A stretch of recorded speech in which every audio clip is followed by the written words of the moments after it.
नमस्कार प्यारे दोस्तों, कैसे हैं आप सभी। उम्मीद करती हूँ आप लोग बहुत अच्छे होंगे, एकदम बेहतरीन, एकदम शानदार और एकदम ज़बरदस्त होंगे। तो चलिए मैं हाजिर हूँ आपकी प्यारी भावना भाटी मैम आप लोगों के लिए एक और नई वीडियो लेकर। तो चलिए इस वीडियो में हम लोग क्या करने वाले हैं, जैसा कि आप लोगों ने कमेंट सेक्शन में कमेंट किया था कि मैम एक प्लांट पर भी आप एक इस तरीके की वीडियो बनाइए। तो चलिए प्लांट की बारे में कौन कौन से इंपॉर्टेंट पॉइंट्स आपको एग्जामिनेशन में पूछे जाते हैं उन पर मैंने इस वीडियो को तैयार किया है। तो चलिए क्लास को शुरू करते हैं। तो आप लोग जानते हैं कि जब भी हम लोग प्लांट्स के बारे में बात करते हैं तो आपको एग्जामिनेशन में प्लांट्स का जो क्लासिफिकेशन है, पादपों का वर्गीकरण, वो पूछा जाता है। तो जैसा कि आप लोग देख पा रहे हो कि पौधों को मुख्य रूप से 3 लक्षणों के आधार पर बांटा गया है। सबसे पहला लक्षण हम यहाँ पर देख पा रहे हैं पादप शरीर, यानी कि पादपों का बॉडी जो होती है, प्लांट बॉडी जो होती है, उस बेसिस पर हम लोग प्लांट्स को डिवाइड कर सकते हैं। क्या शरीर जड़, तना और पत्तियों में विभाजित है? अगर हम लोग पहला पॉइंट देखें, क्या किसी भी प्लांट के अंदर हमें आइडेंटिफाई हम लोग कर सकते हैं स्टेम को, रूट को और लीव्स को, ठीक है। सेकंड है संवहनी ऊतक, यानी कि वेस्कुलर टिश्यू। ये जो वेस्कुलर टिश्यू है, क्या ये सभी पौधों में होते हैं? तो अभी हम यहाँ पर ये क्लियर करेंगे। क्या जल और भोजन के संवहन के लिए जाइलम और फ्लोएम मौजूद हैं? अगला जो हम लोग देखते हैं लास्ट, बीज धारण, यानी कि सीड फॉर्मेशन।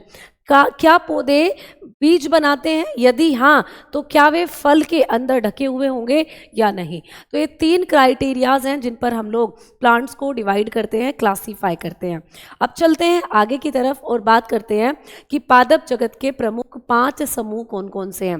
तो overall in 3 point of views के आधार पर हमने प्लांट्स को 5 पार्ट्स में डिवाइड किया है।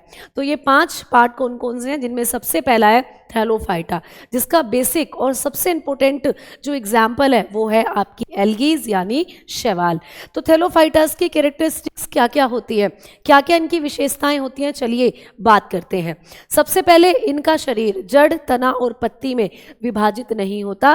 तो आपको ये क्वेश्चन पेपर में पूछा जाता है, कई एग्जामिनेशन में पूछा गया है कि कौन से पौधे हैं जिनका शरीर जड़, तना और पत्ती में विभाजित नहीं होता। तो हम लोग बताते हैं थैलोफाइटा। आगे बढ़े तो आवास, ये कहाँ रहते हैं, इनका हैबिटेट क्या है? तो ये मुख्य रूप से जल में पाए जाते हैं। अब वो फ्रेश वाटर में भी हो सकते हैं, स्लाइड वाटर में भी हो सकते हैं। तो स्लाइन वाटर के अंदर भी ये मिलते हैं। तो ये आप लोगों को बेसिकली पानी के अंदर ज़्यादा मिलते हैं। एग्जाम्पल के तौर पर स्पायरोगायरा, स्पायरोगायरा एक ग्रीन एल्गी है, हरी शैवाल। इस स्पायरोगायरा से क्वेश्चन आता है कि इसमें जनन कैसे होता है। तो इसके अंदर फ्रैगमेंटेशन का प्रोसेस होता है। फ्रैगमेंटेशन मेथड द्वारा, खंडन विधि द्वारा क्या होता है, इसके अंदर जनन होता है। यूलोथ्रिक्स भी एक शैवाल है। और ये जो स्पायरोगायरा है ना, इसको हम सिल्क के नाम से जानते हैं, सिल्क ऑफ पॉन्ड, यानी कि इसको तालाब का रेशम भी कहा जाता है। और यूलोथ्रिक्स एक फिलामेंटस एल्गी होती है, ये भी ग्रीन एल्गी है। कारा भी एक ग्रीन एल्गी का ही एग्जाम्पल है। आगे चलते हैं हम लोग और बात करते हैं ब्रायोफाइटा की। ये जो ब्रायोफाइटा है, ये सेकंड जो है आप लोगों का ग्रुप है। और इसकी क्या क्या विशेषताएं हो सकती हैं, क्या क्या कैरेक्टरिस्टिक्स हो सकती है, चलिए आइए इनके बारे में भी बात करते हैं। सबसे पहले ये मिट्टी में रहते हैं, लेकिन प्रजनन के लिए जल पर निर्भर रहते हैं। बहुत अच्छा पॉइंट है, पूछा जाता है कि कौन से पौधे हैं जो उगते तो जमीन पर हैं, बट इनमें रिप्रोडक्शन या इनमें फर्टिलाइजेशन के लिए किसकी पानी की जरूरत होती है? They need water for fertilization. Clear? इनमें वास्तविक जड़ नहीं होती हैं, इनकी जगह राइजोइड्स होते हैं। ये भी बहुत इंपॉर्टेंट फैक्ट है, क्योंकि कई बार ये एग्जामिनेशन में पूछा गया है कि किस प्रकार के पौधों की जड़ों में राइजोइड्स, या किन पौधों के अंदर जड़ों के स्थान पर राइजोइड्स विशेष प्रकार की संरचनाएं होती हैं। तो ब्रायोफाइट्स के अंदर, ठीक है। अब बात करते हैं हम लोग इनको, ब्रायोफाइट्स को अभी जैसे कि आप लोग देख रहे हो कि पादप जगत के उभयचर भी कहते हैं। They are known as amphibian of plant, क्योंकि इनमें फर्टिलाइजेशन वाटर के अंदर होता है, तो इसीलिए इनको हम लोग क्या कहते हैं?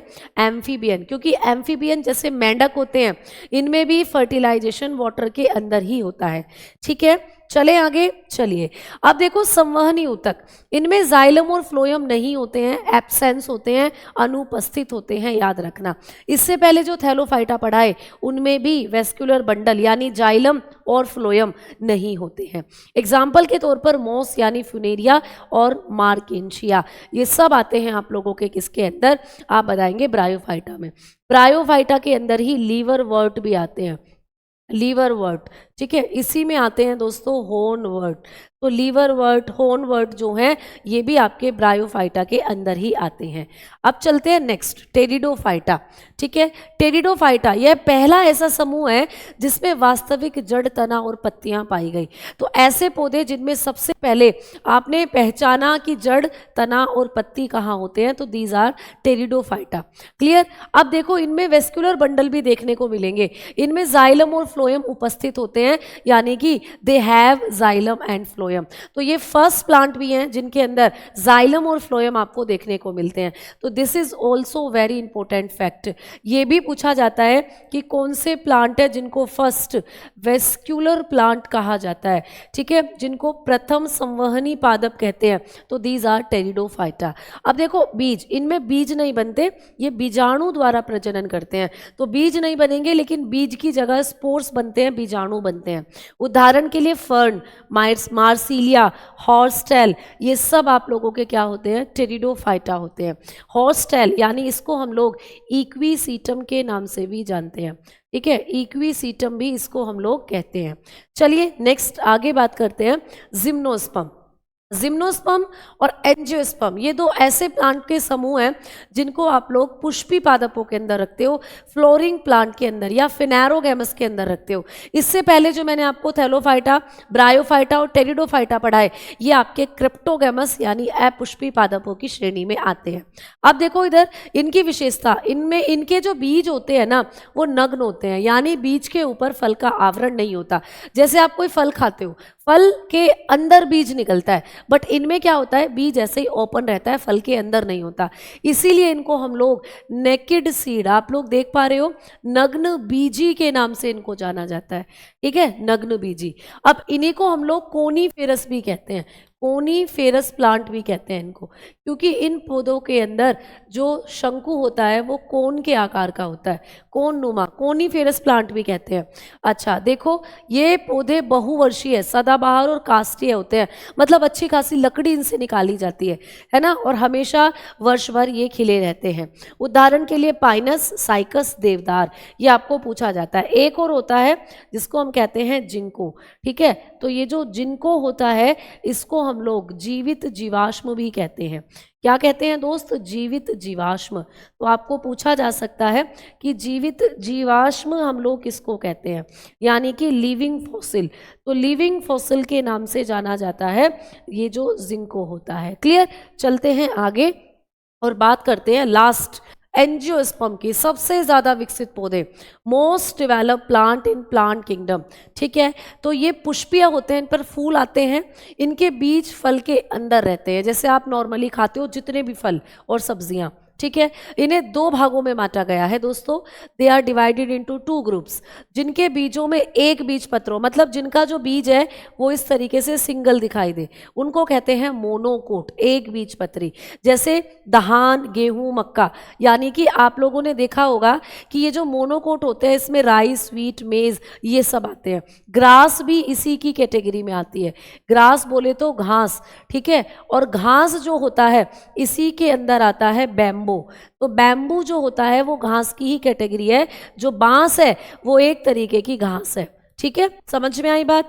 दूसरे होते हैं भाई डाइकोट, दूसरे हैं द्विबीजपत्री, जिनके बीज इस तरीके से देखो 2 भागों में बटे होते हैं, दीज आर डाइकोट। क्लियर। जैसे चना, मटर, आम, ये सब हो जाते हैं। चिकपी, पी हो गया, मैंगो हो गया, और जितनी भी आप लोग दाल खाते हो, है ना, हम लोग बादाम खाते हैं, हम लोग मूंगफली खाते हैं, तो ये सब इसी कैटेगरी में आती हैं, यानी पीनट्स हो जाती हैं। क्लियर। आप आलमंड को बता सकते हैं। क्लियर। एंड आप पल्सेस जो होती हैं उनको बता सकते हो। तो ये आप लोगों के क्या होते हैं, डाइकोट होते हैं। अच्छा, पपाया भी डाइकोट की कैटेगरी में ही आता है, याद रखोगे।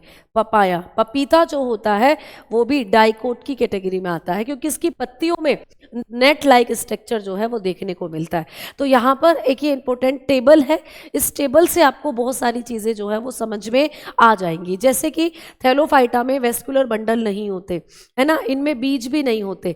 पुष्प और फल की बात करें तो ये भी कुछ भी नहीं है इनके अंदर। ब्रायोफाइटा में भी वेस्कुलर बंडल नहीं होते हैं, एब्सेंट होते हैं। और बीज की अगर बात करें तो ये भी एब्सेंट होते हैं। और अगर हम फ्लावर्स या फ्रूट्स की बात करते हैं तो ये भी एब्सेंट होते हैं, ठीक है। टेरिडोफाइटा में आपको वेस्कुलर बंडल विजिबल होने शुरू हो गए थे, तो दैट्स मीन यहाँ वेस्कुलर बंडल होते हैं।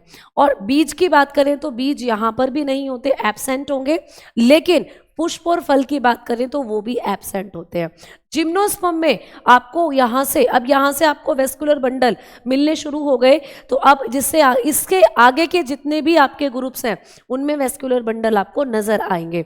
अब यहाँ पर ये क्या होते हैं, नेकेड सीड होते हैं, यानी सीड बनते हैं। और ये जो आप लोगों के जिम्नो ये होते हैं एंजियोस्पर्म, इनके अंदर जो बीज हैं वो फल के अंदर ढके हुए होते हैं। और यहाँ पर पुष्प यानी फ्लावर और फल जो है वो भी नहीं बनते, केवल आपके एंजियोस्पर्म ऐसे प्लांट है जिनके अंदर आपको फूल और फ्लावर, यानी कि आप लोगों का फ्रूट हो गया और फ्लावर हो गया, पुष्प हो गया, फल हो गया, ये दोनों मिलते हैं, ठीक है। तो इस तरीके से आप लोग जो चीज़ें हैं वो आप अच्छे से समझ कर चलेंगे और अच्छे से आप लोग याद करेंगे। जब हम लोग कुछ इंपॉर्टेंट पॉइंट्स की बात करते हैं तो जैसे कि अभी मैंने बताया क्रिप्टोगैम्स के बारे में अगर देखें तो इनमें प्रजनन अंग छिपे होते हैं और बीज उत्पन्न नहीं होते, जैसे थैलोफाइटा, ब्रायोफाइटा, टेरिडोफाइटा, ये क्रिप्टोगैम्स के अंदर ही आता है, अभी मैंने आपको बताया था। फिनेरोग्राम्स की बात करें, इनमें पूर्ण विकसित प्रजनन अंग होते हैं और बीज भी बनते हैं, जैसे जिम्नोस्पर्म और एंजियोस्पर्म। तो इस तरीके के पॉइंट्स आप लोगों को एग्जामिनेशन में पूछे जाएंगे, ठीक है। अभी मैंने आपको एक इंपॉर्टेंट पॉइंट बता ही दिया था कि ब्रायोफाइटा को पादप जगत का एम्फीबियंस हम लोग कहते हैं। और जाइलम क्या करते हैं, ये भी कई बार आ जाता है, तो ये वाटर कंडक्शन करते हैं, पानी जल का संवहन। और फ्लोएम भोजन का संवहन करते हैं, फूड ट्रांसपोर्ट करने का काम करते हैं, ठीक है। अब देखो जाइलम जल का संवहन करता है, फ्लोएम भोजन का, ये बात आपको समझ में आई। लेकिन जब हम लोग बात करते हैं एंजियोस्पर्म की, तो एंजियोस्पर्म यानी आवृत बीजी पौधों को उनके बीजों में मौजूद बीज पत्रों की संख्या के आधार पर 2 भागों में बांटा है। ये क्वेश्चन भी आपको पेपर में पूछ लिया जाता है, तो ये भी क्या हो जाता है, इंपॉर्टेंट फैक्ट हो जाता है। तो इस क्लास में हमने प्लांट्स के जो ग्रुप्स थे उनके बारे में बहुत अच्छे से, बहुत सरल तरीके से पढ़ा है। उम्मीद करती हूँ वीडियो आपको अच्छी लगी होगी। अगर आप चाहते हो कि और ऐसे ही दूसरे टॉपिक्स पर मैं वीडियो बनाऊं तो कमेंट सेक्शन में कमेंट करके ज़रूर बताइएगा, और क्लास कैसी लगी ये भी ज़रूर बताइएगा। तो मिलते हैं नेक्स्ट वीडियो में, तब तक के लिए जय हिंद, जय भारत।